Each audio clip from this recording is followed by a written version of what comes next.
Welcome back, America. Hugh Hewitt here, the Ted Lasso of Talk Radio, joined by Mike Gallagher, representative from Wisconsin, chairman of the House Select Committee on the Chinese Communist Party. We have a new name for you, Congressman. It is now Chairman Mike. Hit it.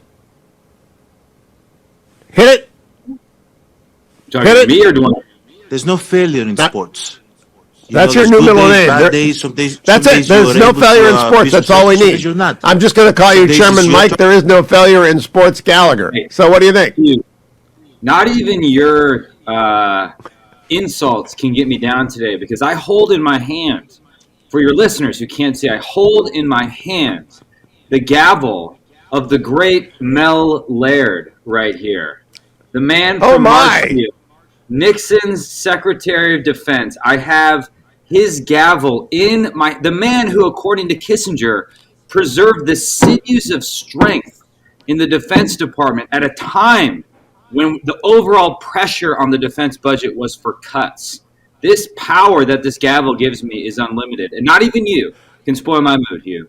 That's the Thor's hammer of Wisconsin, where there is no losing in sports? I tried. You're really not good. Library for said gavel, but they did not help. I had to go all the way to the Marshfield Clinic. So props to the people there for finding an old Mel Laird gavel, and I'm carrying this. You're really not going to hit that desk every time you make a point, are you? Yeah, because you're making our producers ears hurt. All right, Chairman Mike, we have a situation here which I want to get to so we don't waste time on. Mel Laird, by the way, is the subject of a lot of the space in Richard Norton Smith's new biography of Gerald Ford, because he was vital not only to Nixon but also to Ford. They were golfing buddies, and it's just very interesting. Mel Laird is a great American. Not many people remember Mel Laird. Did he represent your district when he was in the House?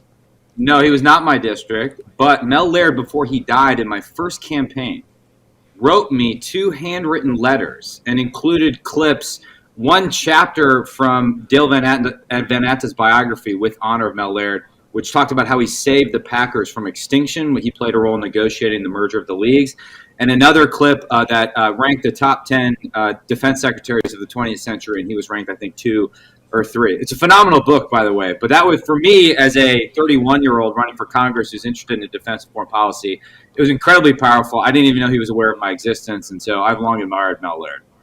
Oh, that's pretty good. Now, was Eugene McCarthy from Wisconsin or Minnesota? McCarthy, as in Joseph McCarthy, was from No, Wisconsin. Eugene McCarthy. Eugene McCarthy ran in 1968, knocked LBJ out of the primary. Oh, I don't know the answer to that question, Hugh. I get Minnesota and Wisconsin confused, as do most Americans, the Great White North, and there are cows in both places. Again, out of order. I'm gaveling you down. No, I'm just telling you, it's a problem we've all got. People don't know if you're a congressman from Minnesota or Wisconsin. It's just one big whiteout in the Big Tent. All right, here's the serious story from CNN yesterday. China's new foreign minister, Qin Gang, I think I'm saying that right, warned Tuesday that, quote, conflict and confrontation with the United States is inevitable if Washington does not change course, delivering a stern and wide-ranging rebuke of U.S. policies for his first press conference in the new role. Reaction, Chairman Gallagher. What's interesting to me about this comes a month and a half after Xi Jinping himself, the General Secretary of the Chinese Communist Party, gave what was probably his strongest and most critical statement of the United States, saying something to the effect that the United States has implemented containment, encirclement on all sides. This was in reaction to us shooting down the Chinese spy balloon. And of course, the irony is that it is the Chinese Communist Party which is trying to encircle us, violate the Monroe Doctrine, violate our sovereignty with the spy balloons, with intellectual property theft, with an ongoing cyber war. And the other interesting thing here, Hugh, is it seems the Biden administration is desperate to meet with high-level Chinese officials. They're sort of chasing Xi Jinping, the foreign minister, all around the world, desperate for some sort of side meeting at an international conference, or Secretary Yellen wants to go to Beijing, Secretary Raimondo wants to go to Beijing.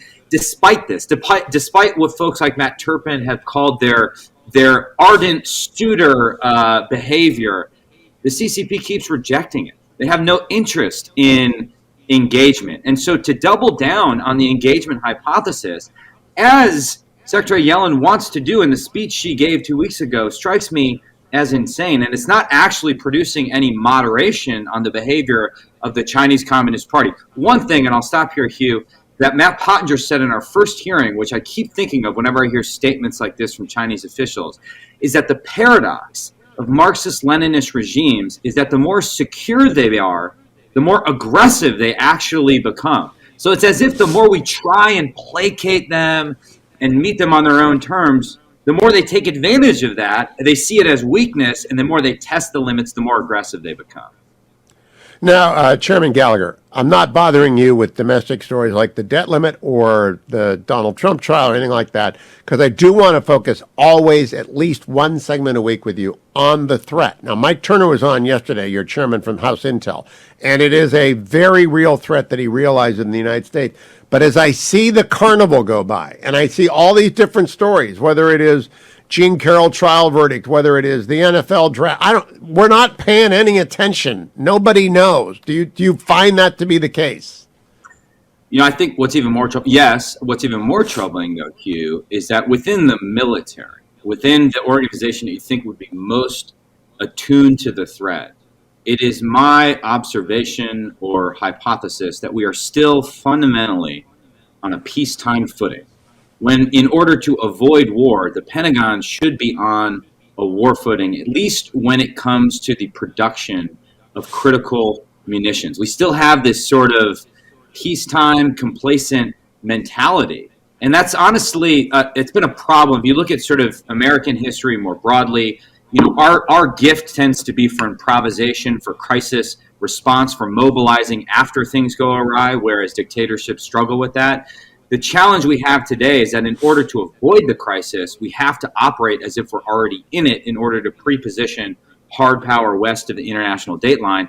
And for whatever reason, notwithstanding a Chinese spy balloon, notwithstanding the OPM hack back in 2015, actually happened in 2014, notwithstanding the militarization of the South China Sea, which really began in 2009 but continued for a decade ever since, all these incidents have not amounted to a so-called Sputnik moment. There hasn't been that national wake-up call. So what it's going to take is leadership at the federal level. It's going to take better congressional leadership. That's what our committee is trying to provide. But ultimately, it's going to take better presidential leadership. And as we've talked about many times, the Biden administration remains conflicted between those who think China is a threat that needs to be dealt with and those who think climate change is just the existential issue of our time and that we need to cooperate with China when it comes to climate change.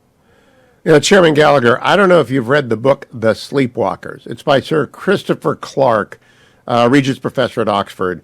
It is generally regarded as the best book on August 1914, or actually on 1910 to 1914. How did we sleepwalk into World War I?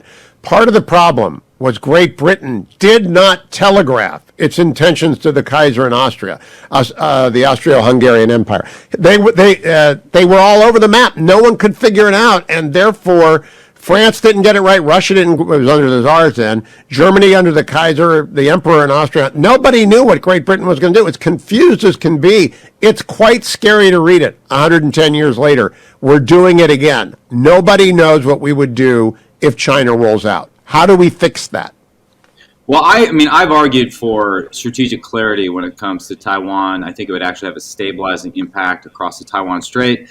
Reasonable people can disagree about that, and I actually take the point that Pottinger and others have made, which is that what matters far more than strategic clarity is strategic capability. In other words, let's actually, if you want to signal to Xi Jinping that he should not and could not invade Taiwan successfully, then make it so. Make it true by putting hard power in his path. That is your best form of signaling. That is a basic rule of deterrence by denial. That's what people like Bridge Colby and others have written and spoken about very eloquently. But right now we're not signaling that because we're not moving heaven and earth in order to enhance our force posture and our hard power west of the international date line and to speed up the delivery of key weapon systems to Taiwan. That's really what troubles me. I mean, in terms of what's the best historical parallel, as you and I have talked about before, you know, I do think there are echoes of the interwar period as well. You see a lot of the naive utopianism that we dabbled with in the late 20s and early 30s bubbling back up. Remember, sort of there were attempts to outlaw war itself, the Kellogg-Briand Pact. The exhaustion and the despair that followed World War I crippled the ability to prevent. Exactly. By the way, Sleepwalkers, I thought that was a book about the Cleveland Browns defense, but I guess I was wrong about that. I'll check it out. And I'll read it. You were very not Mel-Laird there. If you're not up to date, I thought you had a PhD. Is that a PhD from the University of Minnesota? Is that it? From the School of Hard Knocks, Hugh. The School of Hard Okay, Knocks. you got that gavel. Is it glued to your hand? I wear it. I have a little holster, like a sidearm, that I wear then all day. Can we play Giannis again, please? Can we just play that one more time? Because I Giannis. want Mike to hear. There's no Giannis. failure in sports. You know, there's good days, bad days. Some days. No, some that's days you all are I able want. to, There is no failure in sports. We just got to. There is no failure in sports in Wisconsin. Is there a failure of the committee? There is failure of deterrence, though, and that is what Yes. I have dedicated my life to avoiding. Deterrence must hold across the Taiwan Strait. There's no second place there. So let us dedicate ourselves to the prevention of World War II. Last minute, Chairman Gallagher. What do we send? We're counting on the submarines that no one can see, sinking a bunch of Chinese ships that no one has said clearly we will sink, although I think we would. That's the only. What does Taiwan have that could actually stop an invasion? Let's send harpoons. Harpoons. We have hundreds of harpoons we're going to put into deep storage. As Mark Montgomery and others have argued, MacGyver those harpoons, give them to Taiwan in the next 2 years. Right there, you got a bunch of things that can sink Chinese ships. If it cannot sink a Chinese ship, I question its deterrent value at this point. Harpoons, let's get it done. We can do this. Do we actually have them, and we're going to put them in a warehouse? Yeah, we're gonna put them into. We're gonna demill them. Is what it's called. Demilitarization, deep storage. So there are some questions. What do you do with an old harpoon? Why wouldn't we do that? I don't know. I've been asking this question of the Navy and DoD, and I get like a blank stare back. So Mark, We will be back on that subject. That's why I talk to Chairman Gallagher. I get one thing a week. I get a lot of Mel-Laird, a lot of Minnesota, Wisconsin confusion, nothing good on sports, but I do get a key fact. We're putting the harpoons into a warehouse. Not good. Follow him on Twitter at Rep Gallagher. He'll be back next week.